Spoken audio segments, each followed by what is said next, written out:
Hello, my name is Sarah Howard, and this is my guidance strategies presentation.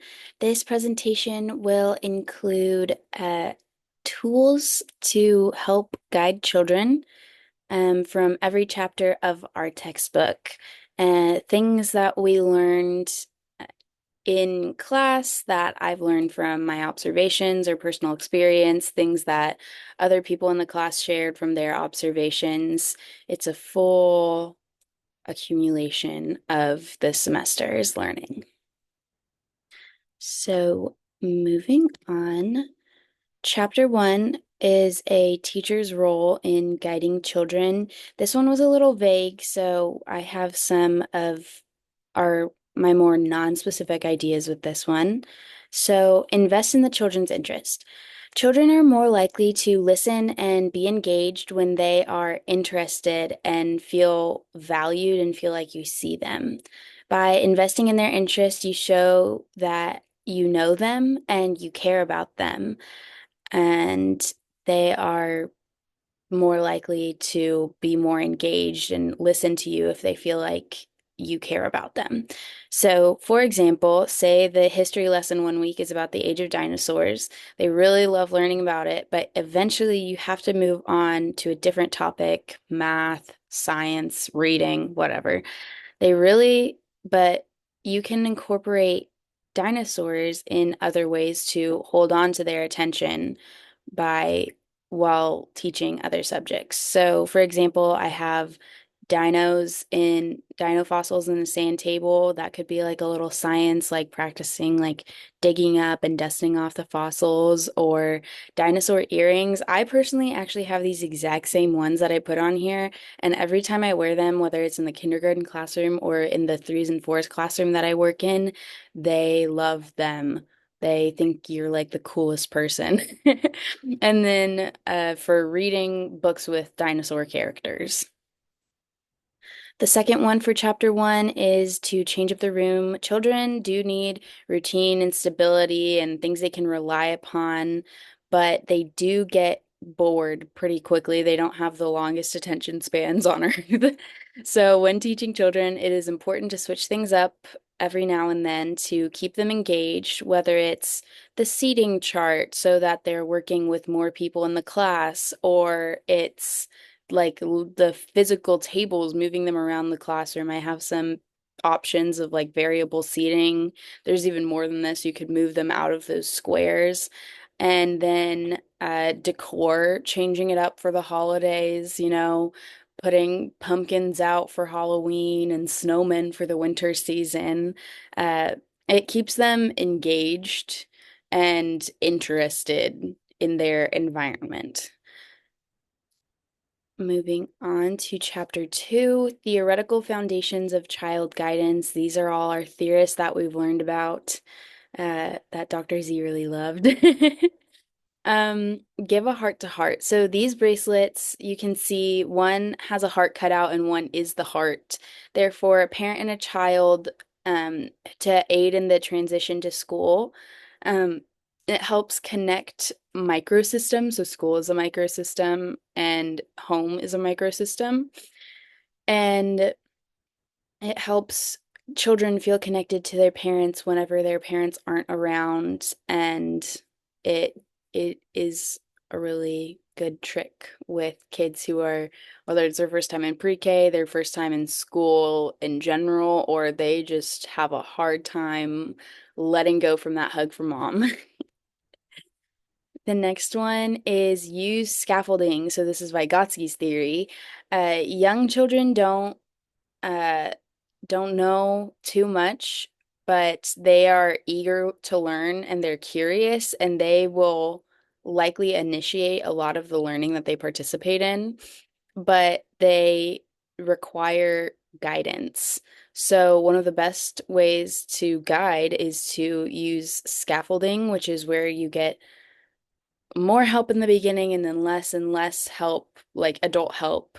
Uh, and then they're doing it on their own and they feel independent and it's great.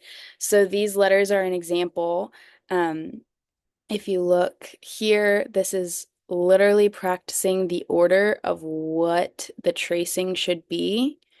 and where you pick up your pencil and everything. And then you move on to this one, and this is has the letters for you to trace, but there's no guides, so you have to remember which way you were tracing the letters. It also adds in the lowercase, but I should have added one of the lowercase over here.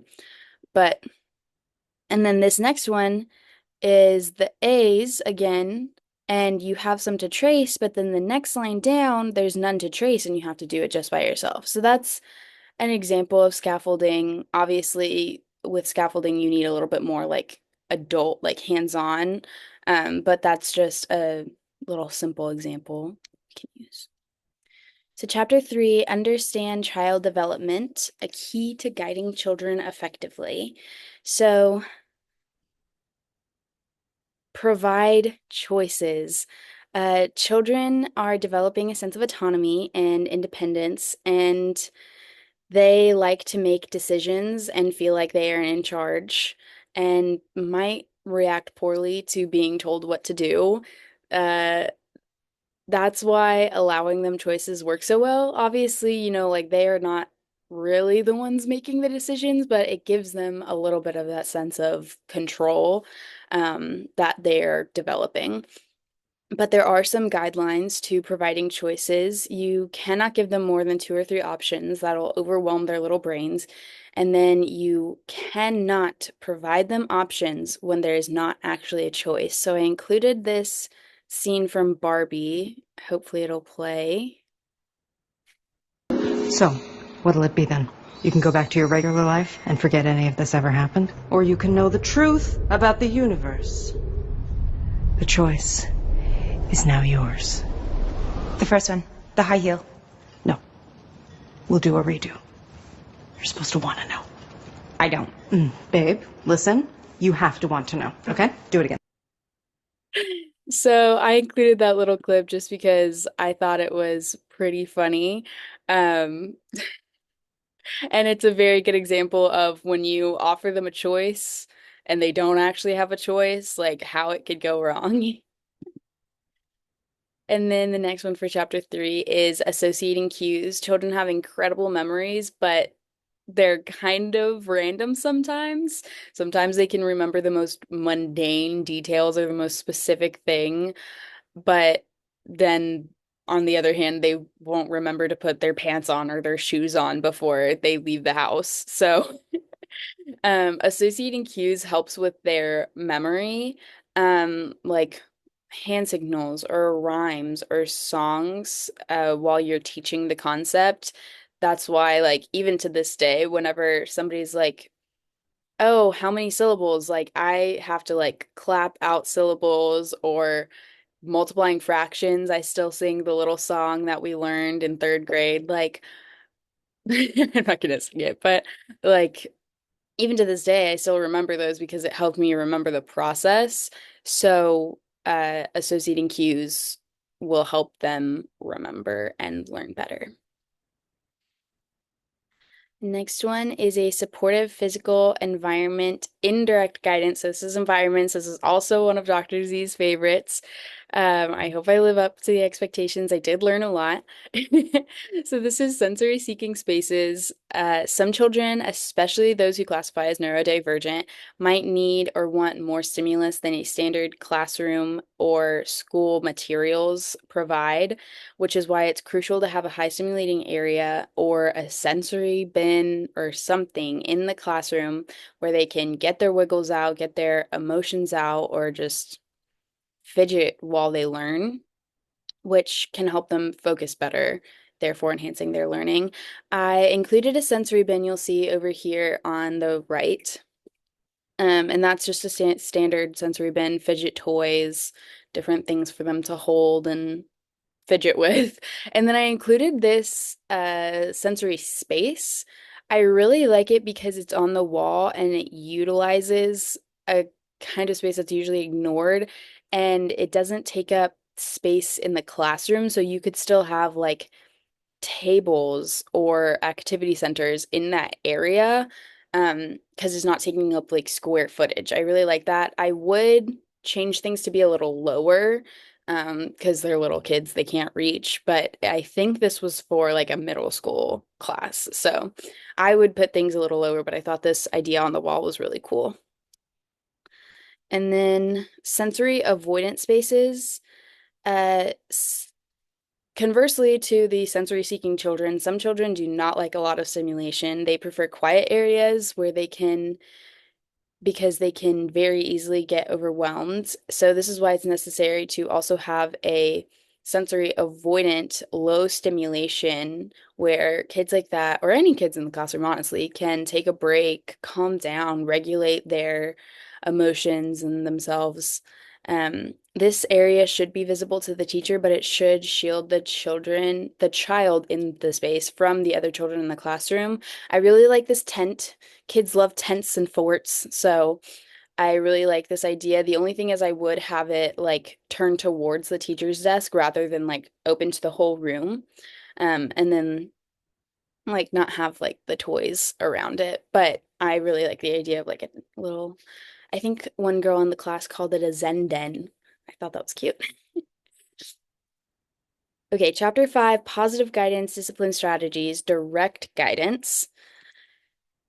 Um, give specific praise. There's such thing as too much encouragement or overpraising, especially when it's like general, like good job or I'm proud of you. Kids don't really get that. It makes them feel good, but it's not really specific enough to where they understand what they're kind of being applauded for. Um, so that's why it is better to give specific praise. Like, I noticed how you shared your crown with your friend. That was a really nice thing to do. You are so kind. Things like that, things that build their self-esteem, things that don't focus on like goals because or perfection because kids shouldn't think that we only love them or care about them when they're being perfect. We should also like praise the little things like sharing a crown with a friend. And then modeling behaviors. This is the biggest tool. I didn't even put this on the slide. This is the biggest tool. It could have been put in any of these chapters, but children are like parrots. Not only will they repeat everything they hear, but they will also imitate behaviors. That's why modeling behavior is so important. You need to do what you want to see from them because they're watching you as an educator, as a teacher, as a parent, they are watching you. If you want them to push in their chair whenever they get up, you need to push in your chair. If you want them to use inside voices inside, you can't be yelling at them in the classroom. You also have to use your inside voice inside. If you want them to use kind words, you need to speak kind words to them. Respect is a two-way street. Uh, and this I mean, really, like anything, anything with kids, you have to model the behavior that you want to see from them. Chapter 6, using observations and guiding children. This one was a little difficult um, to come up with like tools for, like how you use this, but I tried my best. So make tangible observations. So when you're observing children, you're seeing things that are going on, and as an adult, as an educator, you're trained to read a little deeper into things, but it's kids don't really have that ability yet. So when you're making observations with them, instead of saying things like, you seem sad, you might need to say more specifically like what you like physically saw. So I noticed you were crying at recess and now you're working alone during discovery time. Are you sad? And that will help build their emotional competency skills and critical thinking skills, um, and also be a better communication from student to teacher. And then the next one is schedule flex time. As kids learn and grow, their interests change, as do their struggle weaker areas. So, to aid these changes, you should mark out a time in the daily schedule that is flexible. During this time, the class or individuals can work on the things they need to work on. This will vary from day to day, and that's okay. That's what this time is for. You can design the work to be done based off the observations you've made throughout the week or the day prior. So if you notice, like, most of the kids are struggling with multiplying by threes, during this time you can like have a worksheet to multiply by threes, or they're super interested. Let's use the dinosaur example again. They're super interested in learning about dinosaurs, but you have to move on to different subjects. Later in the day during this flex time, you can come back to that and they can discover more about dinosaurs. So it's really a good thing. Schedules with young children should be flexible, but it's really good to have a scheduled, flexible time that you can change day to day based on what you observe in the classroom. Okay, chapter 7 is self-esteem and the moral self. The first one I put on here, it's the easiest thing to do, morning affirmations. So in the kindergarten classroom that I observed in, every morning, morning affirmations, and uh, I am loved, I matter, I am smart, I am a good friend. I'm a big believer in self-fulfilling prophecy. So what you speak into the world will happen. It, so if you say like, "Oh, I'm gonna fail this test, I'm so dumb," you probably will. But if you're telling yourself like, "I work very hard, I am trying my best, I'm smart," then you will more likely succeed. And the same thing goes with kids. So I am a good friend. My opinions matter. I am unique. Things like that. It's a good thing to work into them at the very beginning of the day before any of the educating starts. And for some kids, they might not get this esteem in home. I mean, you never know what's going on in their home. So to make sure that you are doing it as a teacher with the kids, that everybody is getting an opportunity to feel loved and to feel special and to feel like they matter is very important. And then the next one is teachers' helpers. This is like the helper of the day. It usually there's other jobs in the classroom too, like line leader or pencil sharpener. Kids get excited to do really anything, but the teacher's helper specifically, the kid that gets to hand out papers that day or help the teacher. I can't even remember what everything that teachers uses for, but it gives kids a sense of responsibility. It promotes leadership. It promotes helping others. It promotes sharing with others, and it boosts self-esteem by thinking, I am a good person. I am a kind friend. I am helpful.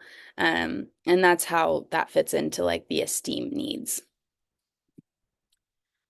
Chapter 8, Feelings and Friends, Emotional and Social Competence. So, social, emotional learning. Role play. In classrooms, role play can take many forms, whether it's acting out historical events, practicing conflict resolution, or exploring different social scenarios.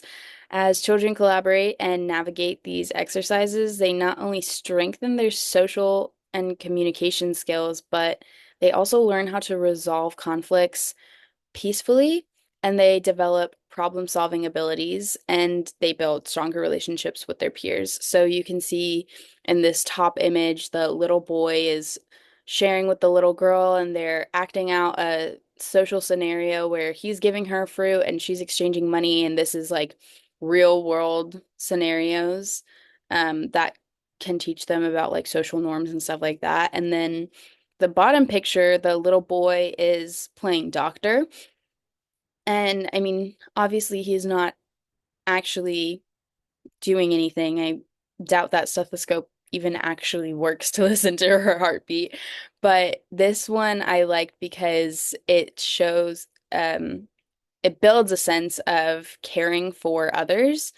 And like they can role play like, oh, like I fell, I hurt my arm, and then the doctor like helps, and that really creates like a bond of like caring for your classmates.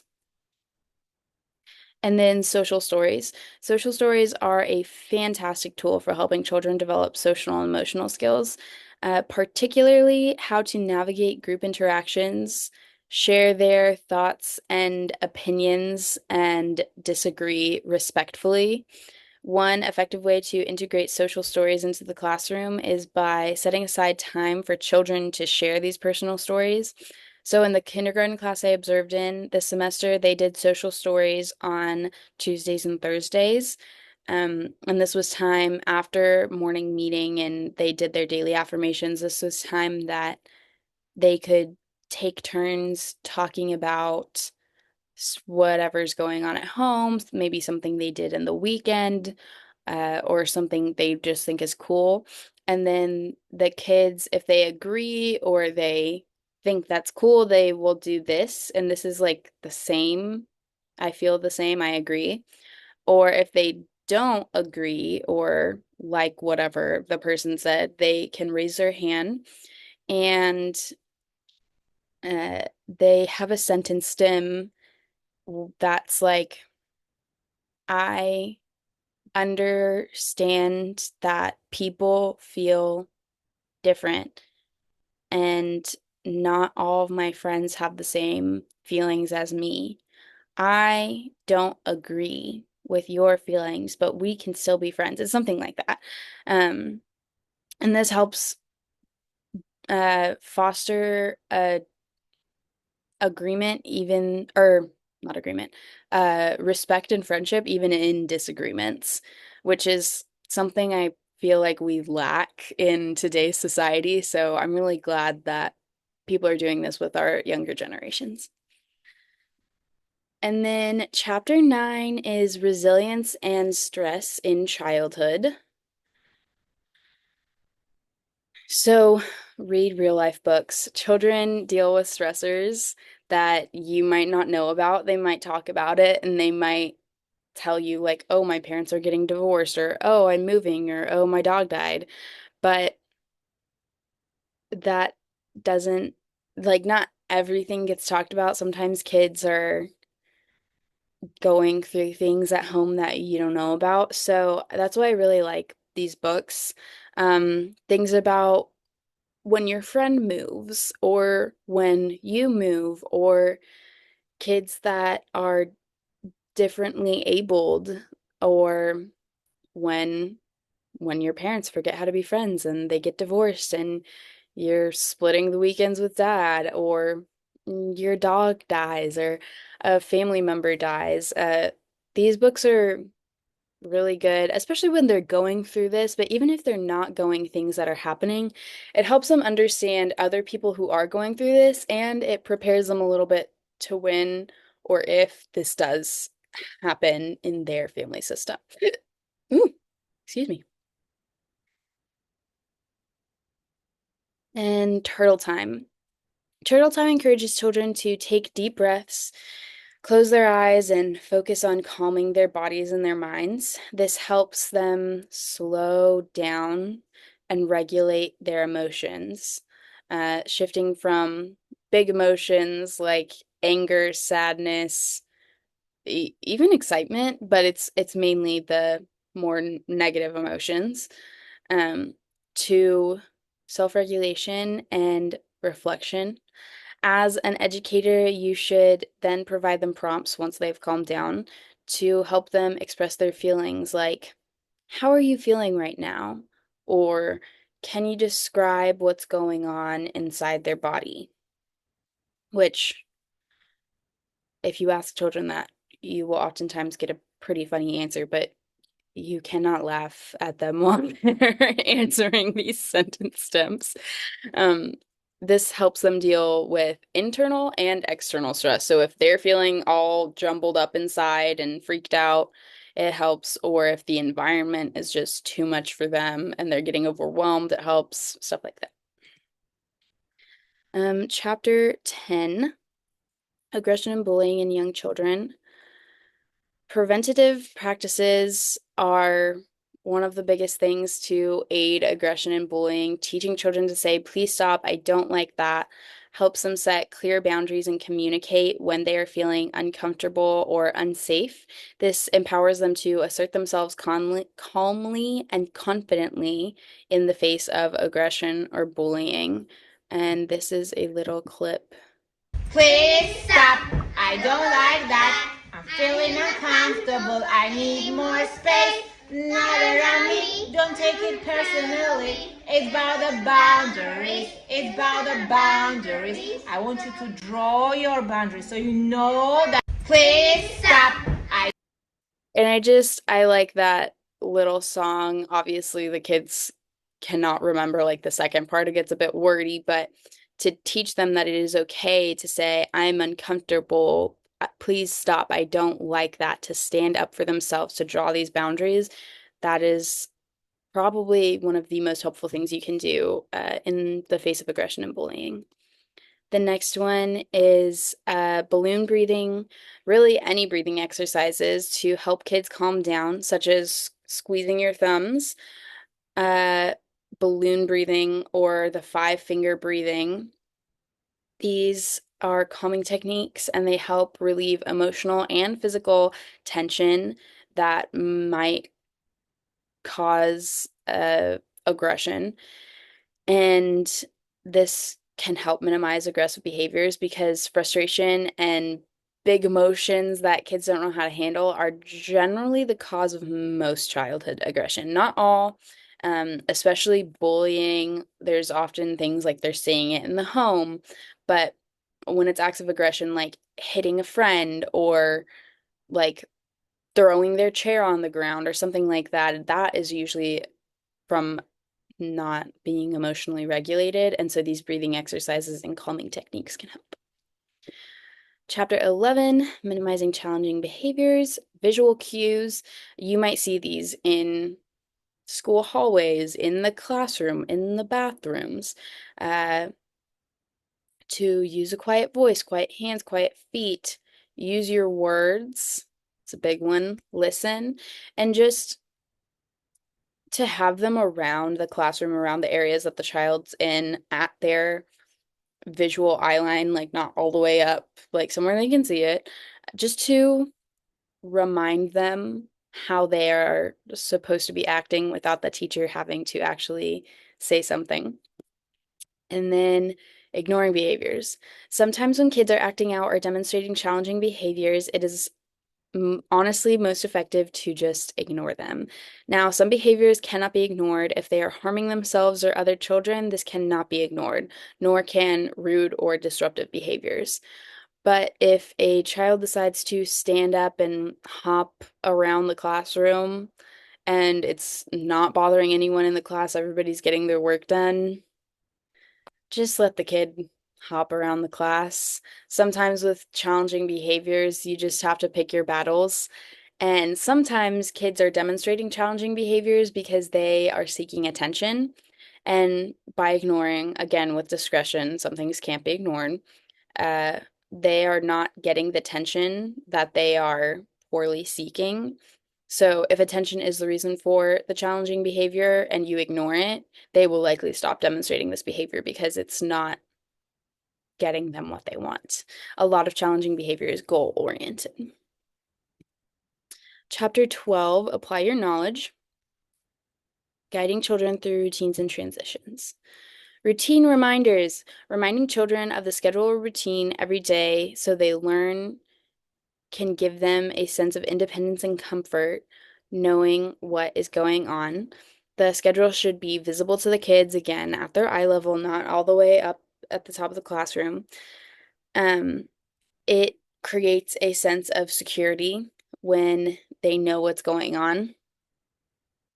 I like this one because it also has pictures with it and it can be adjustable. So some days things do change in the routine and the schedule. So pointing this out to the children, like, hey, today it's raining outside. So after lunch, we're not going to go to recess. We're going to go to the library. Things like that. Just communicating with them and then also verbally reminding them, especially if they can't read. And then Transition tactics, a quick dance party, yoga session, or breathing break can help make transitions from activity to lessons go smoother. So, this is a little 3-minute video um, of a dance party, and this is a little like 4-minute video of yoga and stretching and breathing. Um, it's not that hard. It doesn't take up that much time and it helps them shift from things, especially when you're going from recess to class time. So learning, uh, this is where I've seen the teacher I've been observing this semester in kindergarten. She uses the yoga after recess to calm them down and to get them ready to count numbers. And it just aids in transitions. And then finally, chapter 13, apply your knowledge. So, lesson options. Not every kid learns the same way. It is important to note this and make accommodations for the kids in your class so they are learning in the most effective way for them. This doesn't necessarily mean creating a lesson plan for each individual child because honestly, who has time for that? In public schools, at least. Maybe they do in private schools. However, in a lesson, you can incorporate the different learning styles by providing both auditory, visual, and kinesthetic options and give them options to work by themselves or work in a group. This keeps variety and it helps children choose in which way they learn best. And it promotes learning and growth. And then expressing expectations. Expressing clear expectations is key to effective child guidance. It helps them understand what is expected of them, what the rules are, and you should use simple sentences, positive terms, and by doing this, by clearly expressing what is expected, what the rules are, in a way they can understand, they are more likely to cooperate and be respectful. When you also have to consistently reinforce so that un, children feel secure and understand the boundaries, which helps prevent confusion or frustration. This helps foster a sense of self-discipline, responsibility, and creates a positive, structured environment for learning and growth. It also helps whenever they are facing consequences that they know the expectations and they also know the consequences that come with them, whether it's natural consequence or it's a type of punishment. So telling children in the classroom, if you talk a bunch during class while the teacher is teaching and you're not listening, you will have lonely lunch. You will have to sit alone at lunch. Or, which I don't really like lonely lunch, but that's something that they use in the kindergarten class I've been observing in. Um, but they need to know the expectations and they also need to know what will happen if they break the rules, do not meet expectations, so that when it does happen, because children are just tiny little humans and they make mistakes, it's easier to not necessarily punish them, but for them to handle the consequences because they know you've told them if you do this, then this will happen. Stuff like that. Okay, so that was the end. Thank you so much for listening. I hope you learned some things to take away, maybe use in your classroom. And then these are this is the textbook that we've been using in class that I learned this from. The rest of my information was from personal experiences from my observations or ideas other kids shared. And then any of the pictures can be found on Google, like free resources. So, yeah, thank you.